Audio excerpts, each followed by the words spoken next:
Well, hello everyone, Dr. David Perlmutter here, and welcome, 5 p.m. Eastern. So here we are. I'd like to say welcome to everyone from Our Health Talks that's joining us this afternoon or evening, and certainly everyone who's been following us and paying attention, certainly welcome back. A lot of interesting statistics have come our way today. I've been, I think, saying that pretty much about every day. Pretty incredible numbers that we are seeing. But what I want to talk about today, at least to get us started while everybody jumps on, is the fact that these numbers were not unpredicted. This is exactly the way this was supposed to or has been predicted to unfold. Today, Dr. Anthony Fauci indicated that as many as 100,000 to 200,000 Americans will die from coronavirus.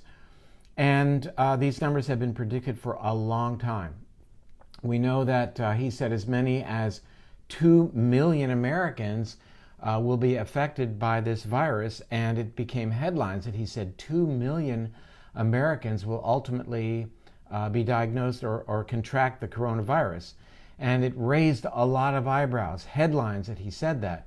But you know, the real numbers given to us by the World Health Organization indicate that as many as 50 to 80% of the world's population, including here in the United States, are going to be infected with this virus. Let's just say, as to be conservative, 50%, not 80%. If 50% of the United States population gets involved with coronavirus, we're talking about, 150, 175 million people, not 2 million people. So when Dr. Fauci raised these numbers today and they attracted so much attention, he may well be dramatically underestimating what the World Health Organization has told us we should likely expect.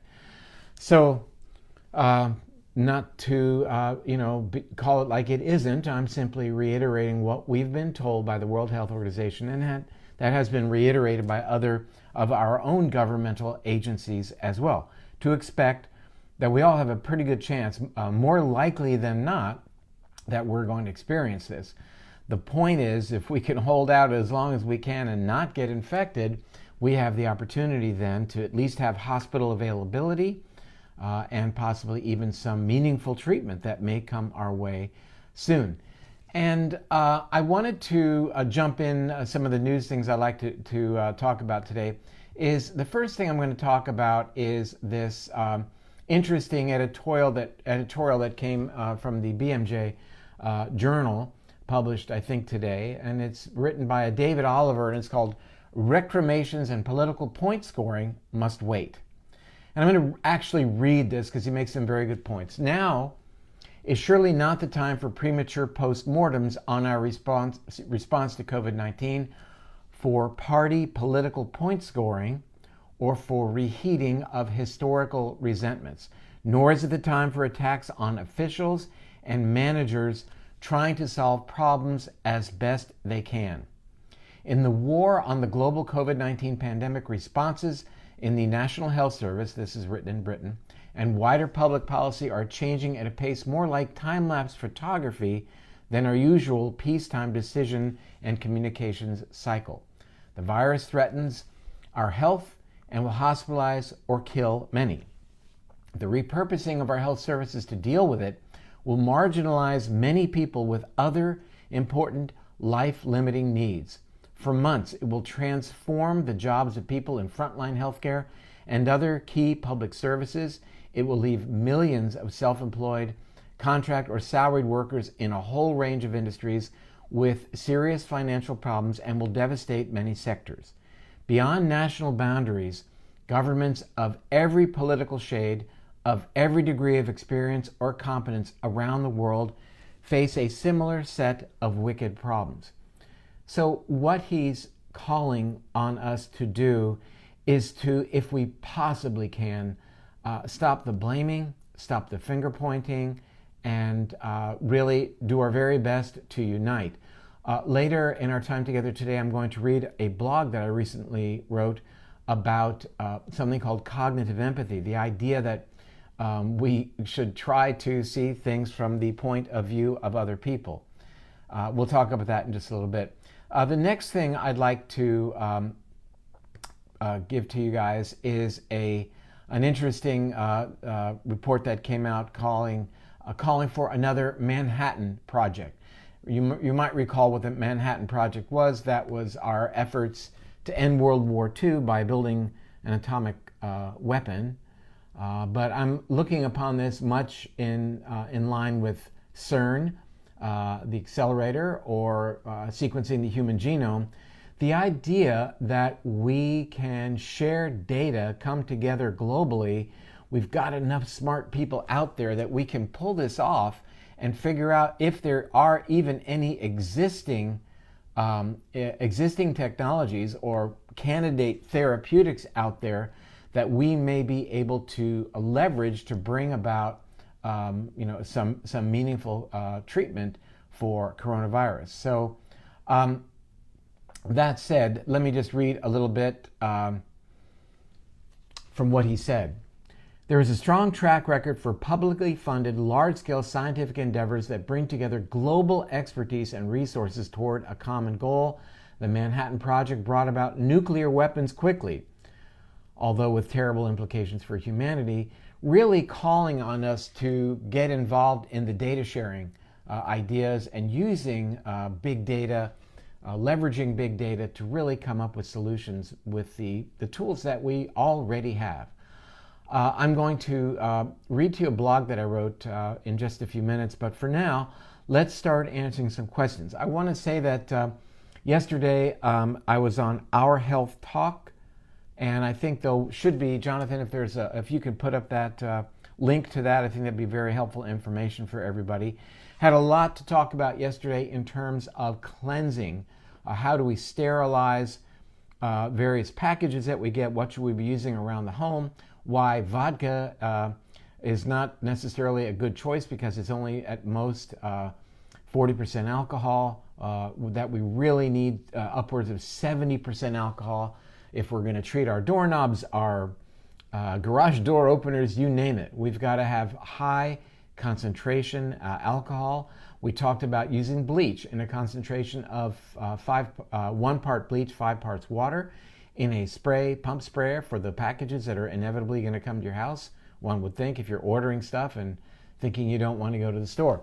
One of the recommendations I made yesterday when I was asked about going to the store, rule number 1, what you should think about doing is making a shopping list before you go to the store. You really want your grocery store experience to be an in and out kind of an experience. You don't want to be farting around and going up and down the aisles thinking, oh, maybe I could use this, maybe I could use that. This isn't the time to go shopping. This is the time to go to the store, get what you need, and leave that environment. You definitely want to spray the handle of the grocery cart if you're not wearing gloves. I think it's a good idea to wear gloves. If you have a lot of gloves at home, then leave them there. If you don't and you're wearing vinyl or rubber gloves when you get home, treat them with a Clorox solution, 5-to-1 water to chlorine, and then reuse them, let them dry out if you don't have a lot of gloves at home. But it is an environment that is risky for you. We've talked quite a bit yesterday about how do you sterilize or reduce the risk when you're wanting to eat the fresh green vegetables that we all know are so important for our health, right? And we don't really see a solution yet as it relates to the leafy green part of the story, unless it's kale that you will then cook. If you're cooking kale, great. Maybe one idea is to leave the kale outside, wash it as best you can, put it in a bucket, and from there, in the kitchen, dump it in the wok or however you plan to cook it, and then be sure to clean the bucket. I'm not sure what we're going to do with lettuce. That's going to be tough. I think cucumbers and onions and tomatoes, things that you can peel or wash the outside of, are not a bad idea. A good strong soap solution, I think, is not a bad idea. We don't have any data yet, so that's what we're doing. Certainly peeling something is a good thought. We know that the virus does not survive, although it is not it doesn't persist when it is exposed to soap. Soap tends to break up the virus because the coating over the virus is actually made of fat. The reason that soap works so well is the same reason that soap gets your dishes so sparkling clean, because it breaks down grease, which is fat. So there you go. Let's move on to questions, and then I will read a blog. Okay, first one. Barbara talks about, what about Z-Pak, zithromycin? Probably not a bad idea to have that at home if you have an overlying bacterial infection. I see no data whatsoever that would indicate that an antibacterial like Zithromax would be effective here. Although if you can find data, it'd be great to let us know. 25 million people are now missing cell phone signals. Interesting. Exactly which fresh veggies are okay if properly washed? What about broccoli sprouts? Again, I don't have data on, nobody's publishing it yet. I think we just have to, at this point, step up to the plate ourselves and make common sense decisions. So I think a cucumber, if it's not been waxed, can be washed with a brush and a soap solution and should be okay. I think sprouting broccoli at home, if you have broccoli seeds in a sprouting jar, is wonderful. That's very, very simple. I've talked about it before. Wonderful source of what is called sulforaphane, which is terrific for balancing your immune system and also reducing inflammation. So broccoli sprouts, any of the cruciferous vegetables that you may want to sprout, even kale, is the ticket in my opinion. Can I discuss current vaccination status and why there has been so much guesswork? With all due respect, Lisa, I don't think there's been so much guesswork. I think that it's due diligence is what you're seeing. So several episodes ago, I did publish a checklist looking at all of the 48 companies that are developing a vaccine or something along the lines of a vaccine. The issue is with a vaccine that it needs to be tested. Number one, is it effective? That's testing that has to happen. Why create a vaccine if you don't know if it's going to work? And beyond being tested to show that it's effective, we also want to make sure that it's safe. We did see with the early release of the swine flu vaccine some significant complications from there. But we are all, looking for that vaccine to happen, and I'm totally in for that. I can promise you that might be what really ultimately shuts this thing down if it becomes seasonal, for example. But I don't think we're going to see a vaccine anytime soon. That said, we have previously on our earlier shows talked about things like remdesivir, an antiviral medication that clearly shows promise, that is undergoing test right now in China, and has in fact been used here in America for compassionate use. An N of one patient who had a dramatic improvement shortly after receiving that. There is another antiviral being created by the Fuji company that seems to have a lot of promise as well. So I think in the nearer term, we would expect the antivirals to be where what's really going to help us out and really help with the overburdening of our hospital facilities. I read information last night which was concerning, came from an emergency room physician in New Orleans, and indicated that they were seeing somewhere between 70 and 80% death in people on ventilators. So that is a scary business. The letter that I received was really, it was really moving. I'll leave it at that. This is not, the typical flu, that's for sure. Really is this, I don't know what you're referring to. Okay, can I please tell, all right, give me just a moment. 12-month minimum. So I don't know how long this is going to last. Who does? I think that what the latest information is telling us is that looking for a peak at some time within the next 3 to 4 weeks, with a decline then occurring at about the rate of that it increased. Some data that I have seen has suggested that around the middle of June will be the peak, at least here in America. But having said that, we see certainly a dramatic reduction in new cases in places like China, where the number of cases in America has far exceeded China at this point. We've all seen that. Our death rate is coming up quite dramatically as well, and will likely surpass that of China. And the one thing that they did more than anything else was isolation of people, and I think that works. That is the way to have resources in the medical world available, more available at least for people, and also the ticket to allow people to ultimately get back to work, as we see is now happening in China. So sometimes we have to really accept a challenge on the front end for a more delayed upside. Is this a normal time frame compared to other viruses? A question from Lisa Haley, and I think it's a very interesting question. So the time frame in terms of onset of symptoms is in fact quite similar, but what is not similar to the influenza experience is the time course thereafter, after infection. This thing lingers for an awful long time. When you look at the various states and what they are reporting, and you see the number of cases like we have here in Florida, when you look at the number of recovered, that's typically state to state 0. So it looks as if getting over this is a very, very protracted event. The other thing that we have to recognize is while people may seem to be improving, what is being described is the fact that some people, while they're on the road to recovery, can suddenly decline, and decline precipitously, requiring hospitalization.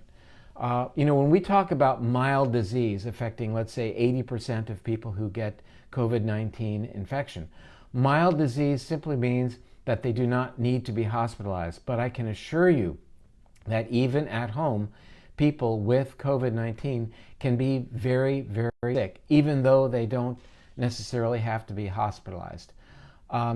Okay. I love this. Kristen Volberg. Have a separate pair of shoes that you leave outside. Wear them when you have to go shopping. That's a great idea. We do exactly the same thing. And, it may seem overly, we've never had shoes in our house anyway. We have inside shoes, but when you're outside walking and people spit or cough and there's stuff on the ground, you don't want to track that into your home. People ride by the house here on their bikes and are coughing and spitting, and it's on the bottom of your shoes, but it needs to stay outside. Now, that's not a CDC recommendation, but I will tell you, Kristen, I think that's a terrific, terrific idea. We've actually never had shoes in our home. Okay, I'm going to take Judy Hugger's statement. I'm 64, a delivery driver. I don't feel afraid, but I wonder if I should continue. I use precautions as best I can. My company gave us 70% alcohol cleaner for our hands. Really don't touch my face. Good. I would wear gloves. Will gloves protect you? Well, they do one thing. Generally, they remind you. Maybe they don't protect you, but they remind you that you're wearing gloves. It's a lot less likely you're going to touch your face and etc. if you're wearing the gloves. Now, the 70% alcohol I think is a good thing. I think every time you handle a package, you should sterilize your gloved hands. And at the end of the day, you should take your gloves off by peeling them off so that they stay inside right instead of inside out. And then wash your hands with lots of warm water and certainly soap for at least, let's say, 20 to 30 seconds. Scrub your hands really well. And certainly, recognize if you're ringing people's doorbells, I don't know if you have to do that as part of the delivery, that is a source of contamination. And the other thing is, if you're asking people to sign a pad, that's a lot of people touching the pen, or at least touching the sign sheet that you should be paying attention to. Okay, here we go. Let me take a couple of more questions and then we're going to need to move on. Let's see, ourhealthtalks.com. I appeared yesterday on that, and I think that there should be a posted. We're going to look for that, and etc. I will also say that Tuesday on a Christian Broadcast Network, I'll be appearing and talking about what the latest updates and recommendations are. Tamiflu, is it helpful for the regular flu? Apparently it is. Yes, Tamiflu is helpful for the regular flu. How effective it is right now? Apparently not very effective. Okay, do I think it's possible that I could have had this in December? Absolutely. In the UK, had a cough lasted 5 weeks, and on 2 occasions I could not breathe. You bet. I think that we will learn after the fact, based on antibody testing, which we are not doing right now, that many people had it and didn't even know it. You, Paul Chambers, had it or had something and became ill. So I think when antibody testing is finally available to us, then you might well see that you had it. The letter from the emergency room doctor that I received yesterday was really quite interesting. He assumes that everybody in his ER has it. They don't have the ability to test. He says everybody's got it. And he knows that because of how quickly they decline and what their x-ray findings look like. As a matter of fact, you'll all remember that in China there was suddenly this spike in number of reported cases. It's not because there was a sudden increase in the number of cases, but they changed the way they did the diagnoses, not just with the nasal swabs, but they were making the diagnosis based on a classic appearance on the chest x-ray or CT of the chest called the ground glass appearance. So interestingly, the doctor that I received his email yesterday said that even people coming in with broken bones and other reasons to visit the hospital, they were finding that they had COVID-19. So it is extremely pervasive. What if you do get the virus and want to try to avoid it progressing to the lungs? That is Jenny Paddleford. Good question. That is where the treatment would be the most effective. That's where an antiviral will be the most effective. I would say that this can be argued, but so far there does seem to be some indication that ibuprofen may be associated with a worse outcome. I'm hearing arguments on both sides of that story. I would say, why take the chance to lower your temperature and to treat your muscle pain? Perhaps acetaminophen or Tylenol would be a better choice. There's a lot of things that I would probably be doing if I did contract this virus, but I'm not necessarily thinking I should recommend that for everybody. I would treat my symptoms, for example, using a cough medicine to help me sleep as well. I've mentioned this before. I don't own stock in Vicks or whatever the company is, but I would take Vicks NyQuil. I bought some for this. Understand that there are a fair number of people who are contracting this and are experiencing gastrointestinal issues, nausea, oftentimes without vomiting, but certainly diarrhea. And the concern is that we know people who are positive are able to shed the virus in their stool. Therefore, that bathroom may well be contaminated, and that shedding the virus in the stool can happen even after a person has tested negative with respect to the oral or nasopharyngeal swab that has become sort of the standard testing.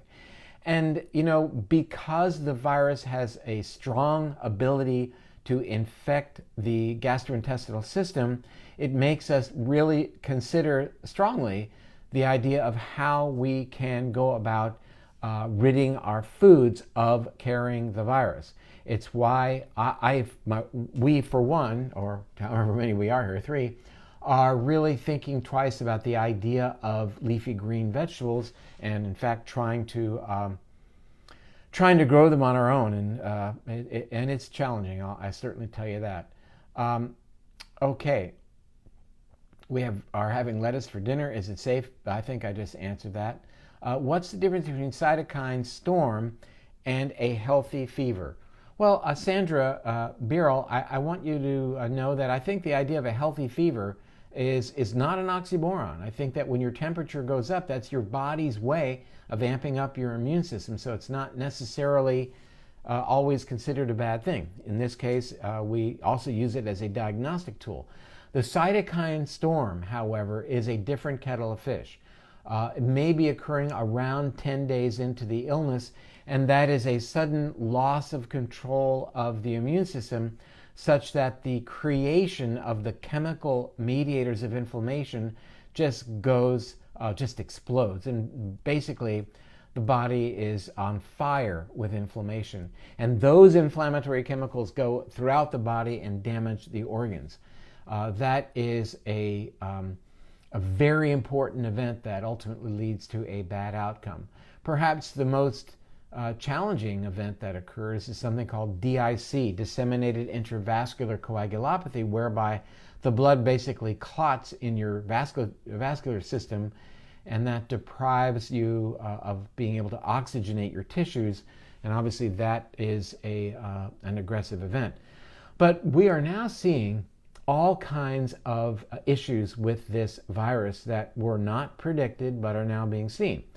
For example, cardiac rhythm abnormalities, not associated with taking chloroquine or hydroxychloroquine, but simply from having this infection. The reason I contextualize it with the chloroquine, hydroxychloroquine, is because those medications have been associated with cardiac rhythm disturbances, and now we know that the virus itself can cause rhythm disturbances and may well make worse rhythm issues, cardiac rhythm issues, in people who have underlying heart issues, for example, atrial fibrillation. So, boy, this thing is attacking all kinds of organs. Renal failure, diabetic ketoacidosis is now reported, liver failure. The list is very long. Do I believe the China data? I think that's a fair question, Gerald. I don't know if it's as accurate as it could be. I do know that it would be great if we could do the very best we can to establish good relations with everyone around the world and share as much information as we can. Okay. 85% of patients on ventilator don't make it. Very scary numbers. For those who end up on them, thank you so much. Okay, Laura, that's the figure that I heard. Adam McCree says that China may be hiding a massive tragedy. Certainly a possibility. Okay. All right, I'm just looking at these.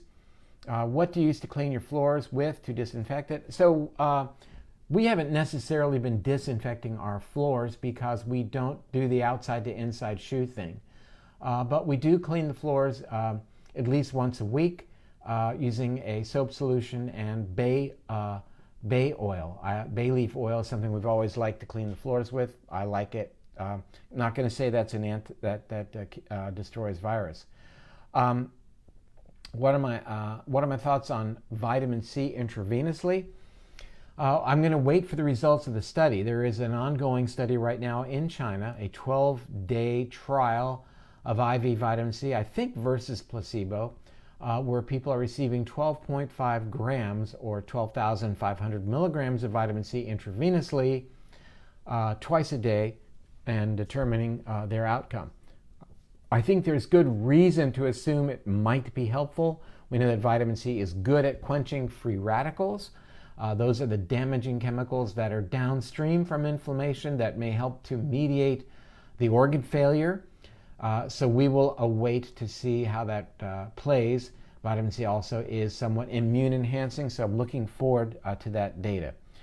Some people dilute Clorox with water and soak leafy greens, then rinse it with water. I have family members doing it for more than 20 years, and they are okay.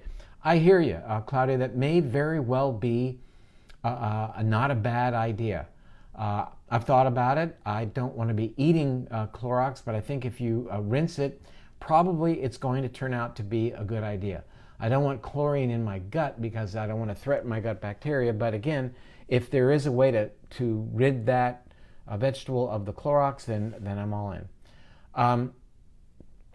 Okay, article on curcumin. We're going to look at that. Adam, thank you. Yeah, and in fact, we talked about this just yesterday.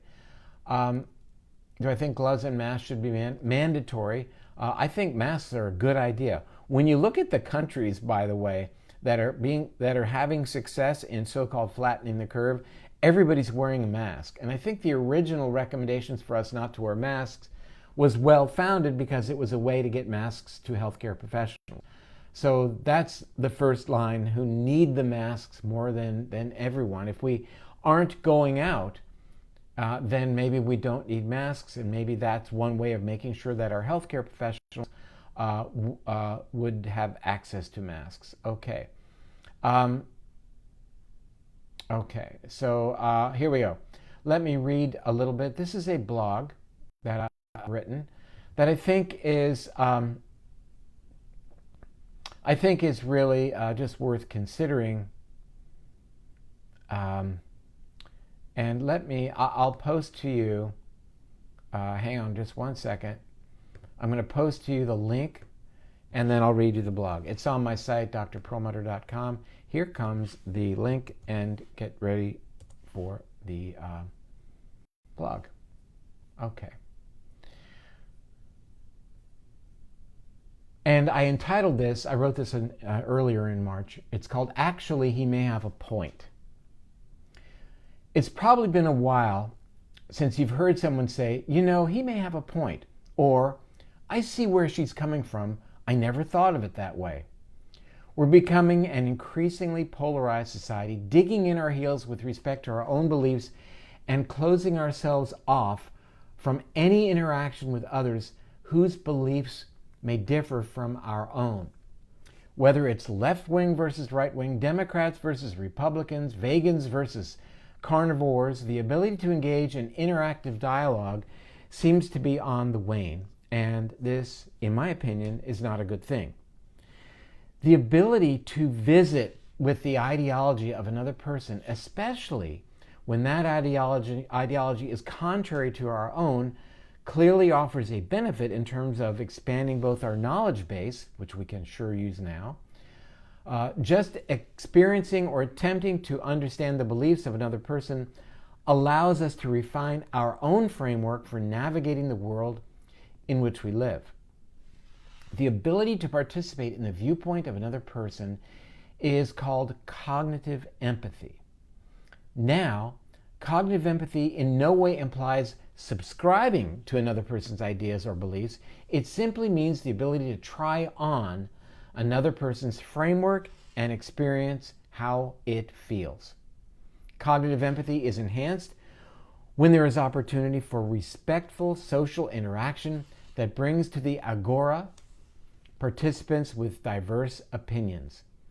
The actual brain anatomy that facilitates cognitive empathy is called the prefrontal cortex, and it's an area that becomes less accessible when challenged by stress, lack of restorative sleep, lack of nature exposure, and inflammation. And these are hallmarks of what we talked about in the book Brainwash, called disconnection syndrome. As such, so many of the characteristics of our modern world threaten our ability to fully connect with those around us. We have so much to gain by simply experiencing the viewpoints of others. Even the act of engagement itself facilitates the process of cognitive empathy moving forward. Fanning the flames of our own unique ideology by locking ourselves into highly defined and polarized social media sites, for example, tends to lock us out of this important ability to share and participate in the knowledge and viewpoints of others. You'll see a video that we put together. It's easy to put people in boxes. There's us and there's them. But as you'll see, we can celebrate how in so many ways we are alike. Why not celebrate our differences as well? So I posted the link to that blog, and the mission here of writing that blog, I'll post it again, is we're seeing all kinds of polarized information in our digital experiences day in and day out. No one's right 100%, no one's wrong 100%. To move the ball down the field, we've got to embrace ideas that are contrary to our own and vet them. We don't have to adopt them, but we have to share ideas in a mutually respectful way if we're going to make progress. It gets us back to where we started our time together today. And that was the idea of a Manhattan Project, of really putting together as much brain power and putting our partisanship aside to come up with a solution for the challenge that we all face right now.